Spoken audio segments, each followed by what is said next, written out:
Welcome to Portman Ridge Finance Corporation's second quarter ended June 30th, 2025 earnings conference call.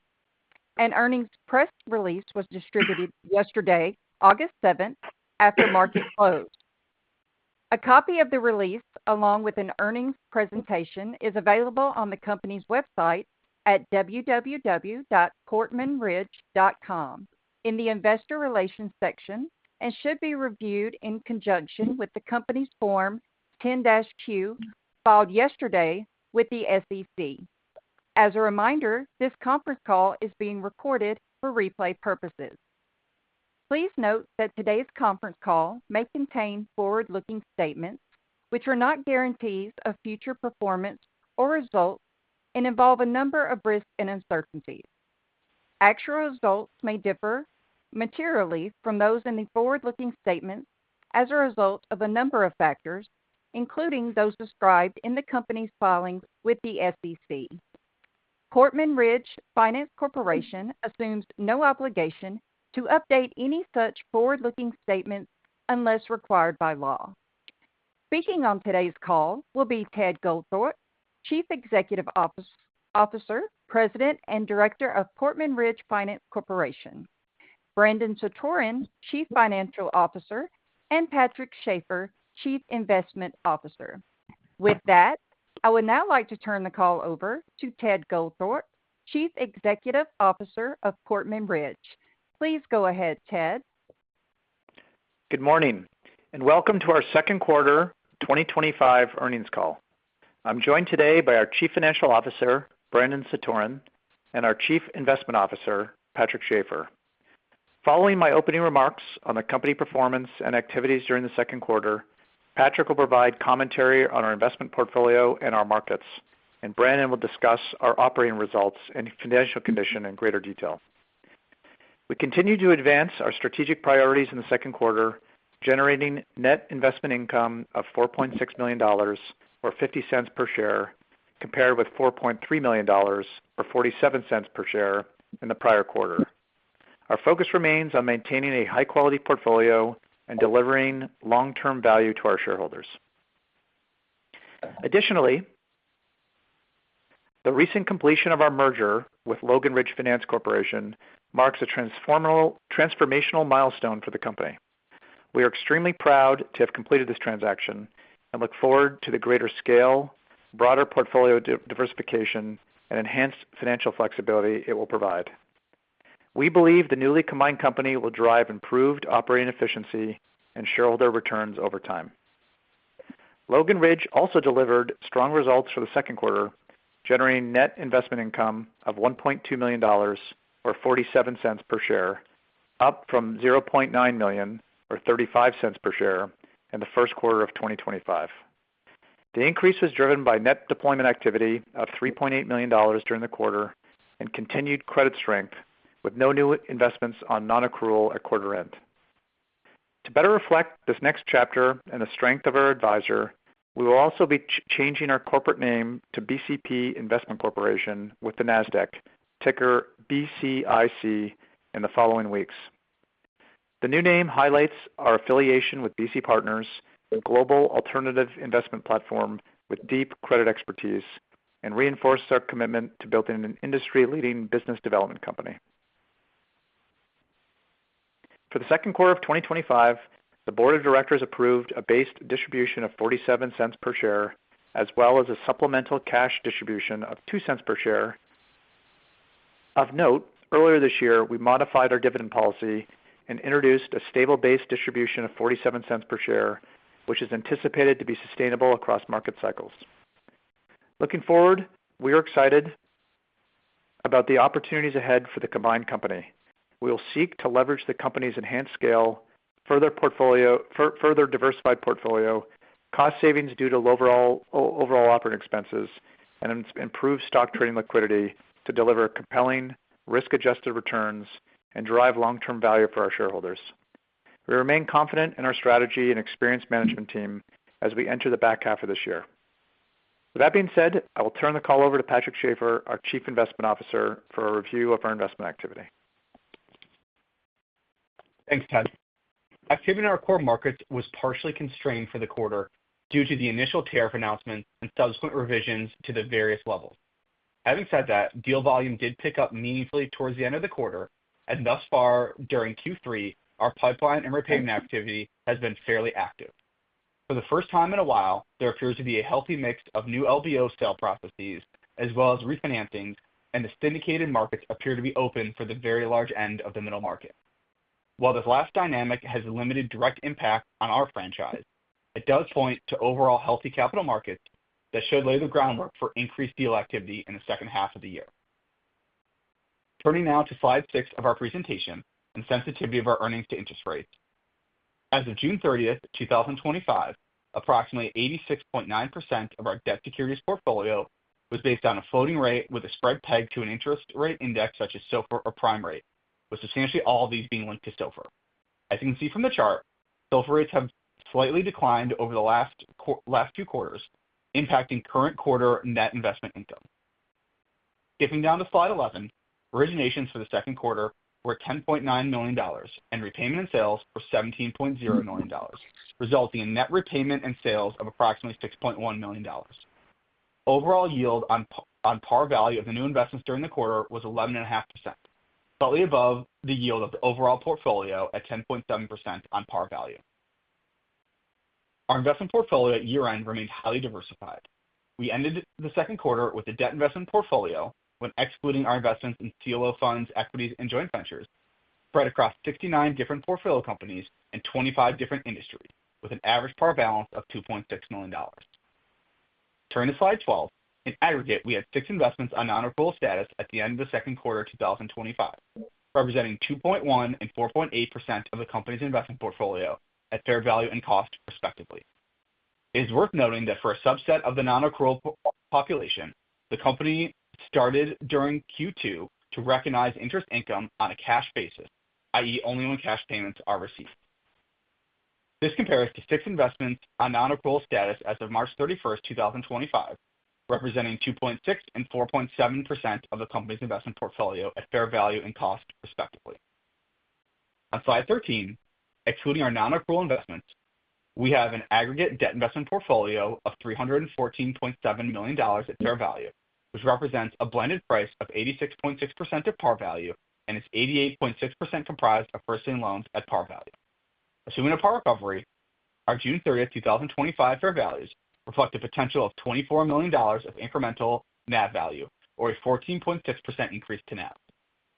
When applying an illustrative 10% default rate and 70% recovery rate, our debt portfolio would generate an incremental $1.51 per share of NAV, or an 8.4% increase as it rotates.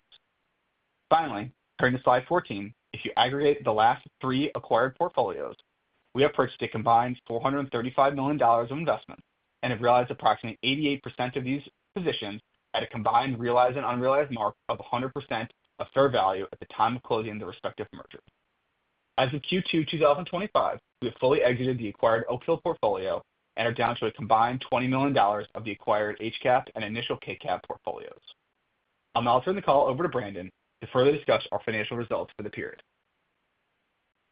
Thanks, Patrick. For the quarter ended June 30th, 2025, Portman Ridge generated $12.6 million of investment income, an increase of $0.5 million compared to the $12.1 million reported for the quarter ended March 31st, 2025. The increase in investment income from the prior quarter was primarily driven by the reversal of previously accrued but unpaid income from our investment in Sundance, which had a non-recurring negative impact to prior quarter earnings when it was placed on non-accrual.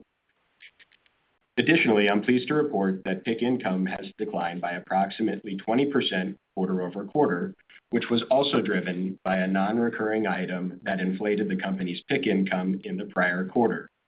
We remain focused on managing our non-cash income to a prudent level.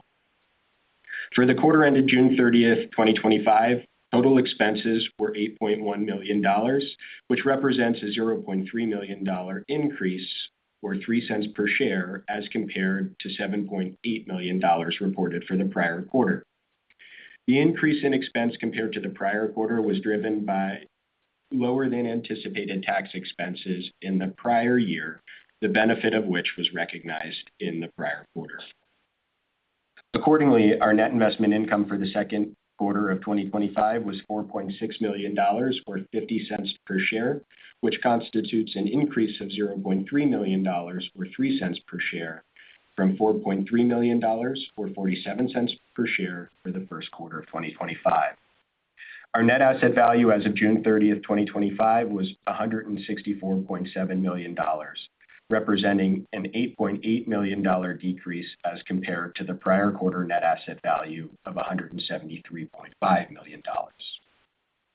On a per share basis, net asset value was $17.89 per share as of June 30th, 2025, representing a 96-cent per share decrease as compared to $18.85 per share as of March 31st, 2025.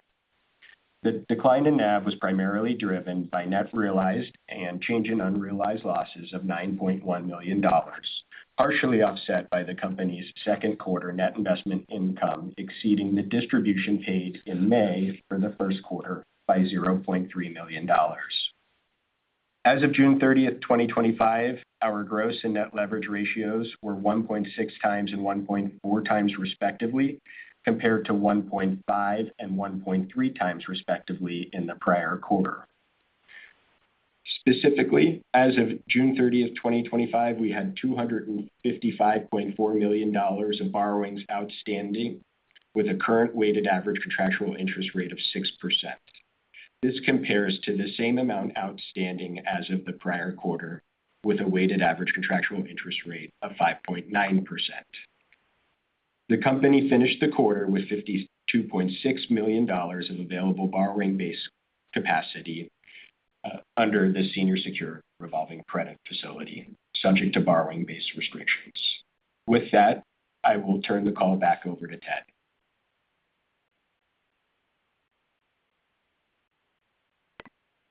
Thank you. Ahead of questions, I'd like to reemphasize how excited we are for the opportunities the newly combined company will create and our rebranding to BCP Investment Corporation. Additionally, with a robust pipeline, prudent investment strategy, and increased scale, we believe we are well positioned to take advantage of the current market environment and will be able to deliver strong returns to our shareholders through the second half of 2025. Thank you again to all our shareholders for your ongoing support. This concludes our prepared remarks, and I'll turn the call over for any questions. At this time, if you would like to ask a question, press star, then the number 1 on your telephone keypad. To withdraw your question, simply press star 1 again. We will pause for just a moment to compile the Q&A roster. Your first question comes from the line of Christopher Nolan with Ladenburg. Please go ahead. Hey, guys. Brandon, were there any non-recurring items in the quarter? Outside of the other income that's broken out on the financial statements, there were no material items this quarter.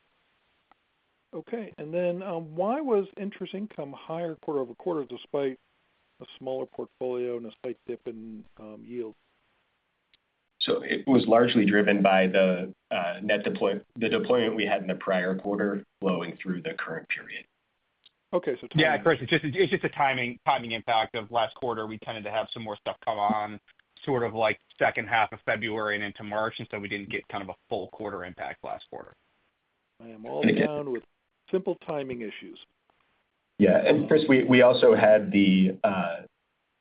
so in the prior quarter, we had the Sundance one-time reversal of previously accrued income by about $500,000 that impacted Q1 on an out-of-period basis that I highlighted in my script.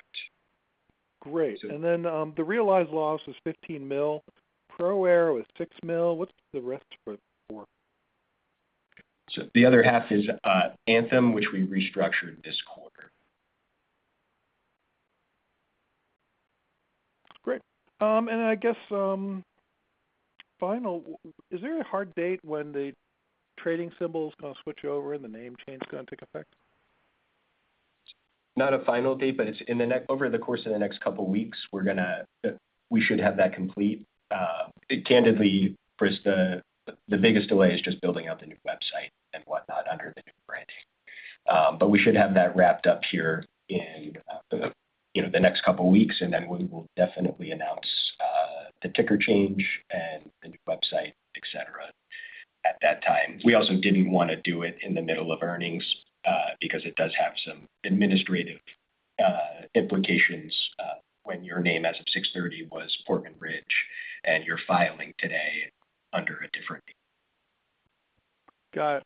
I guess the final question is, you guys sort of are the go-to guys to buy broken BDCs.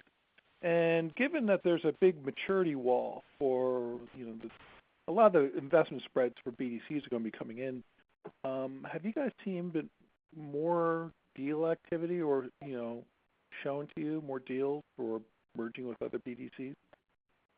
I would say, I'll answer that question. I would say deal activity has definitely picked up. Our M&A pipeline and things that we're looking at is probably at the highest it's been in a very long time.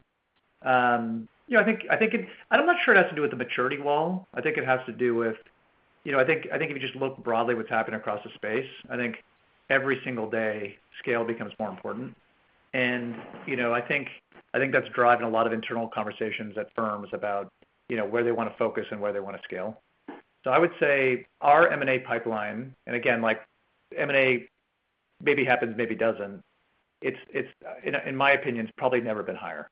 So we're spending a lot of time, at the end of the day, like we want our BDC to be much larger. And, we really benefited from support from a lot of great shareholders to get our merger done. And as we've told people, like, the hope would be that's the first or a step towards other steps to get to bigger scale. And so our pipeline is not just full of traditional BDCs, it's also full of closed-end funds, private, non-traded BDCs and other type entities. So like I would say there's just there's been a lot of winners and there's been a few winners and a couple people who have a hard time scaling, and those people are beginning to explore partnering with a bigger platform to help grow. So sorry, that was a very long answer. Yeah, no problem at all. I mean, it's all good stuff. I imagine the next steps will be renegotiating the bank revolver, and you sort of, edging towards at some point try to get an investment grade rating for the notes. I mean, is that if you look at financing costs across the space, like the larger platforms, and I'm not just describing BDC, but if you're associated with a larger platform, there's a material difference in financing costs, and we're in the cost of capital business, and that all drops to the bottom line. So, and obviously in an environment where, spreads are coming down, and there's some headwinds on earnings, refinancing your debt at cheap rates, and the market right now is wide open, is very important to driving earnings. Yeah. Okay. That's it for me. Thanks. Thanks, Chris. Your next question comes from the line of Eric Zwick with Lucid Capital Markets. Please go ahead. Good morning, everyone. In your prepared remarks, you sounded, hey, good morning. You sounded fairly optimistic about the, opportunity for originations in the back half of the year, noting some, increased LBO activity, there up in the market. Just as you look at the pipeline today, I'm curious, how it kind of breaks down in terms of maybe new and add-on opportunities and how spreads are today versus maybe, a quarter ago, beginning of the year. Yeah, why don't I go first? I would say, we're focused on two things in the back half of this year. Like, we are seeing a big uptick in refinancing activity, and you haven't seen it roll through our earnings yet, but you will. And so, our sponsor-based pipeline has increased dramatically over the last 2 or 3 months, and I'm sure you've heard that from others. And on top of that, activity levels have picked up too. Like, we're getting real realizations. I would say it's a pretty, and Patrick can comment too, I think it's a pretty healthy mix of. It's been all refis for 3 years. For the first time, we're actually seeing some, true sales, but it's still primarily refinancings. I would say spreads, in my opinion, really haven't come down that much the last quarter.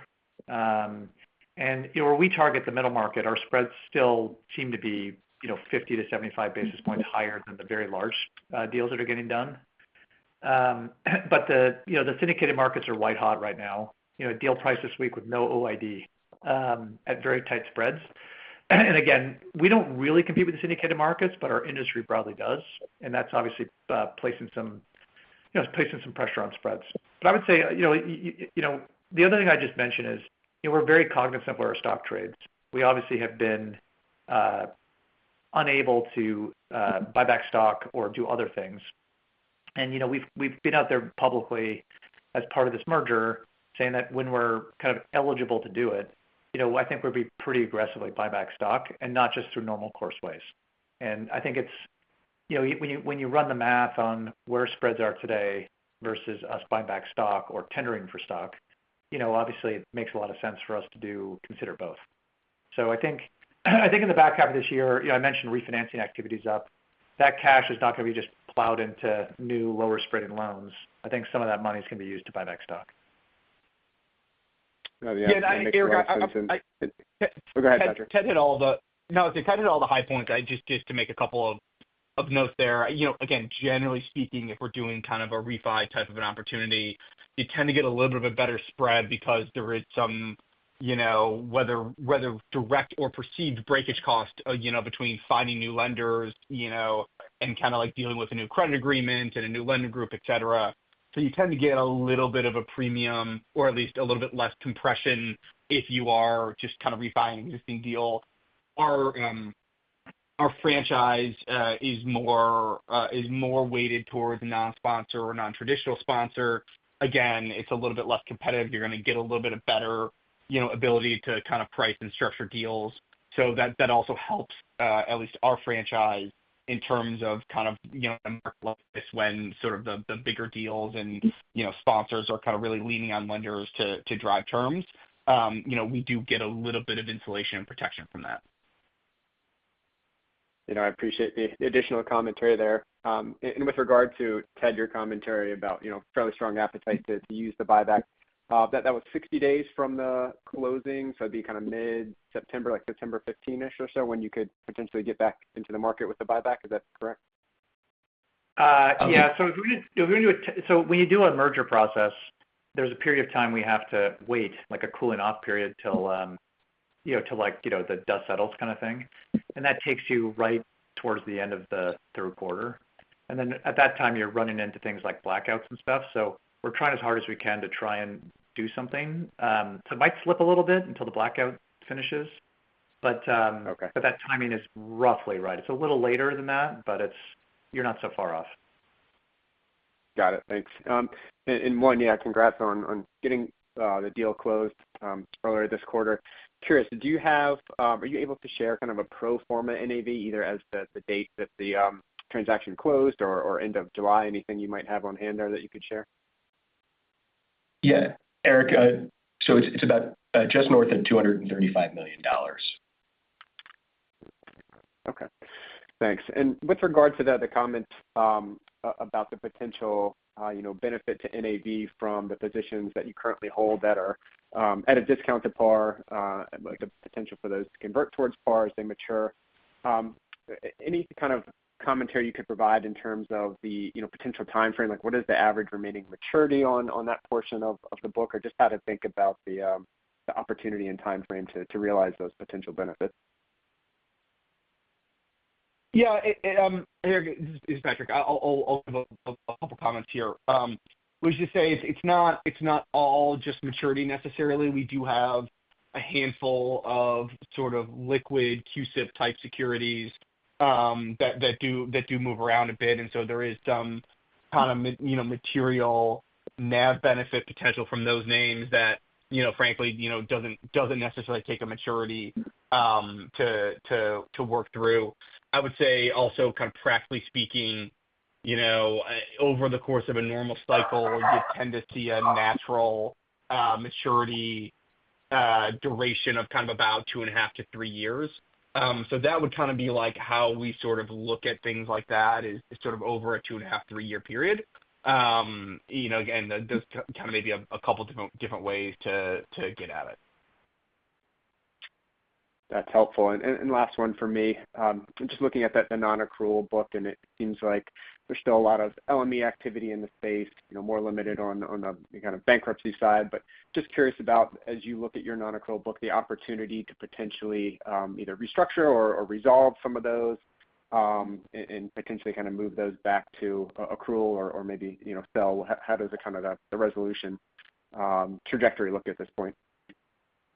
Yeah, I'd say, I'd say maybe let's call it like flat to slightly positive in the sense of, I do think there are probably a couple of the smaller names on there that are just going to take kind of a very long time to work through.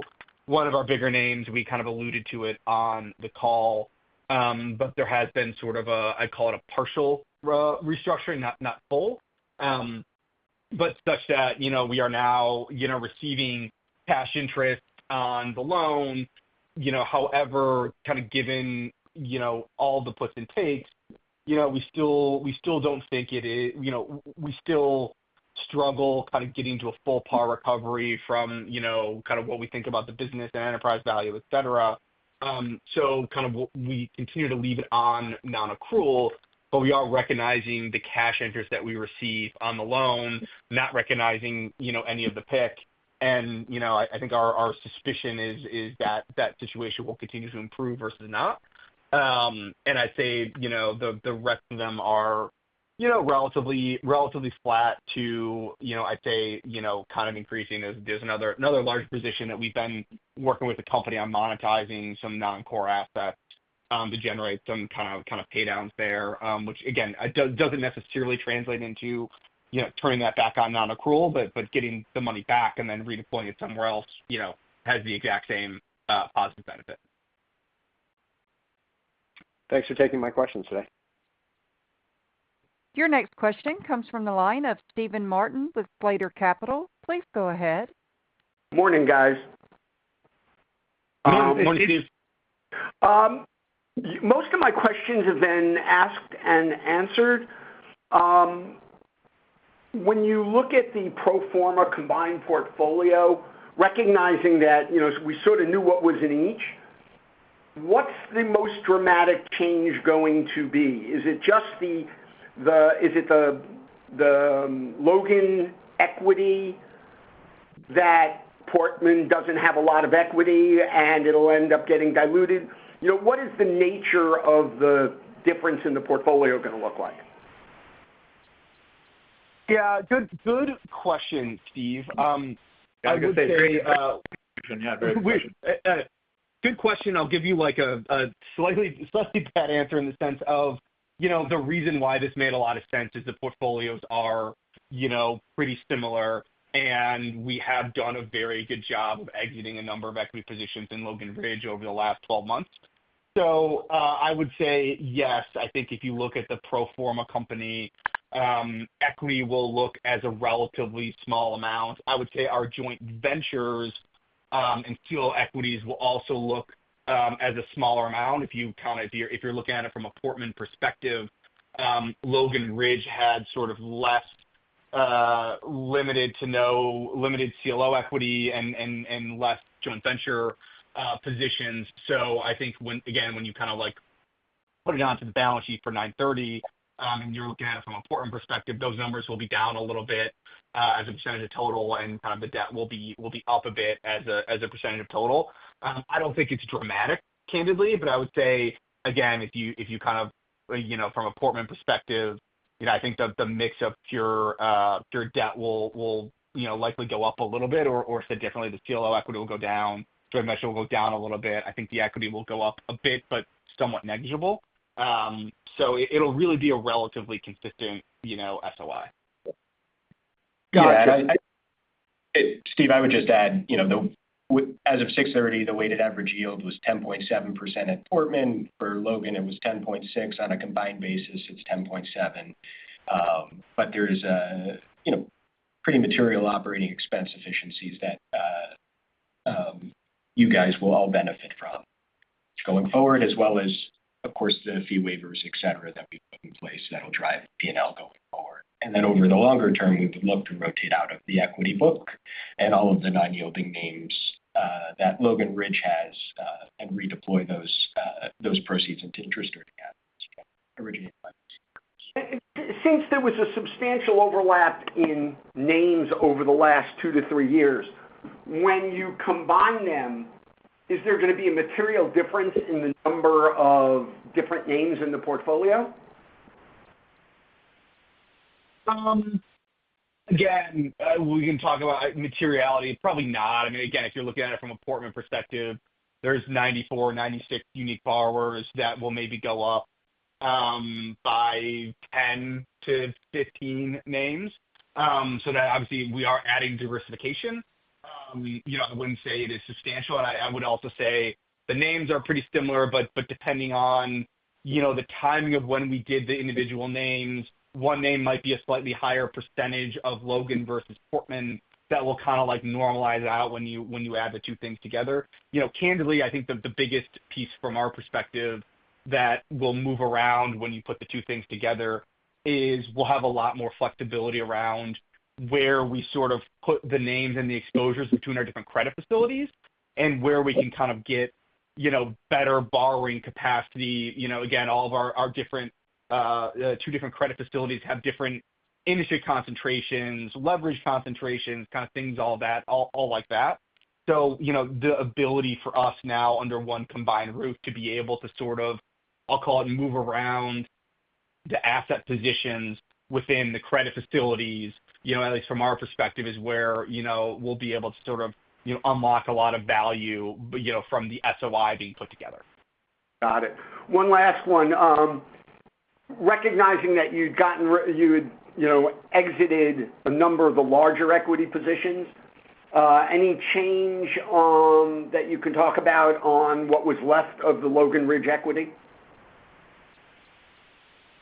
No, not a huge change. There's still a couple small things that we're working on, getting, exiting, and moving around. I would say there's probably one or two of the larger ones that are still sort of, trying to work through their own processes. We don't have a lot of control in those instances, so we obviously kind of like push and prod, where we can. But I would say, I would not say that there is anything, logical on the horizon. But having said that, like for sure, the macro environment and where kind of LBO environment we think is trending over the next, 6 months. I wouldn't be surprised if we, see a bunch of things that we're not expecting, smaller positions, but volume wise, see more things that we're not expecting actually get monetized and realized. Okay. Thanks a lot, guys. Thanks, Steve.